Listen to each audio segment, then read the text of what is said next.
Hey guys, what's going on? Tony here. Welcome to the Medicare Billing Group YouTube channel. So in this video, what I want to talk about is answer a question straight from Facebook. Christy in the Facebook group was asking about utilization. She said, quote, "How many patient visits are standard for PT and OT? I understand that this depends on diagnosis, progression toward goals," but she was hoping to get a gauge specifically for Medicare beneficiaries. And so there's multiple resources for us to look at. Nancy Beckley, who's a huge resource in the Medicare billing group, told us to look at the CBR, which is the comparative billing reports put out by Medicare. But I wanted to share a couple other resources. So most MACs will have what's called an LCD, a local coverage determination. They'll have some sort of publication, an article, something that gives you an indication of what kind of is the norm, what's expected. Right here to, where is it? There you go. Right to my side. This is for CGS, which happens to be my Mac. What you can see here is this is LCD L34049. It's a current LCD. It's one that I use and reference a lot. And what we're going to do is we're going to jump down here to the section on therapeutic procedures. We're going to look specifically at therapeutic exercise. There's a ton of great information in here, but one of the lines for you to look at, documentation must clearly support the need for continued therapeutic exercise greater than 12 to 18 visits. For many patients, a passive-only exercise program should not be used more than 2 to 4 visits to develop and train the patient or caregiver on performing passive range of motion.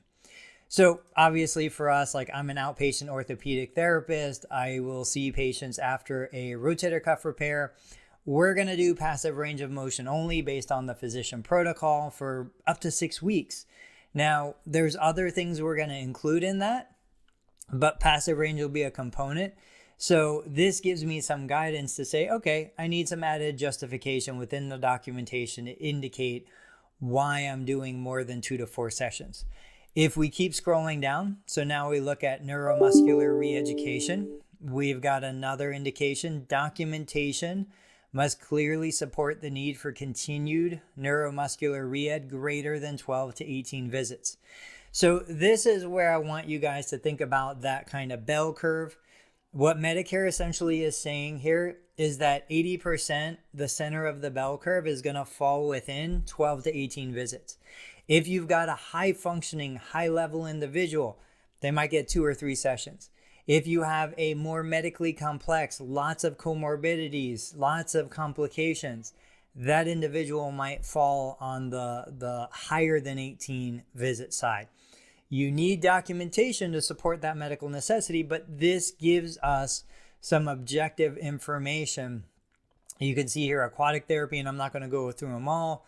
But as you continue to go through gait training, right down here, so documentation must clearly support the need for continued gait training beyond 12 to 18 visits within a 4 to 6 week period. Now, this is the first one that we've looked at here that gave a 4 to 6 week period time frame. So look at the information that's available. This is all free public information. You know, I don't want you to think that you have to come to me or pay somebody for this information. Certainly this information is available. Within my Zero to Paid Medicare billing course, we go through some of this and we talk about where to find these documents. But just know that the documents are out there. One other, let me see if I can switch this over. I want to share one other resource with you guys. The other resource I wanted to share with you guys, and this is publicly available at least as of today, the APTA guide to physical therapy practice. And there is a PDF version. So let's see if we can find it here real quick. No, I probably should have prepared. Here it is. So this is published 2004 Singapore Physiotherapy Association, but this is basically the blue book. I don't know that it's still being utilized by the profession, but to give you an example of how you can find information, if I come down here, musculoskeletal, chapter 5, and I look at something like localized inflammation, 344. So I'm going to go to 344. There's a ton of great information in here, right? But what we're looking for specific to your question is information about average number of visits and utilization. Now, while this isn't going to be limited to Medicare, this is a published guideline by the profession. So if we look down here at prognosis, you can see it says over the course of 8 to 16 weeks, patients will demonstrate return to premorbid or highest level of function, expected range number of visits, 6 to 24. And it basically says that it's anticipated that 80% of the patient's clients in this diagnostic group will achieve the goals and outcomes within 6 to 24 visits during a single continuous episode of care. They pretty much cover all conditions in this book, in this text. And so I use this to reference my plan of care. Where did I come up with the numbers that I came up with? I use a tool like this. I reference it, the 2004 edition.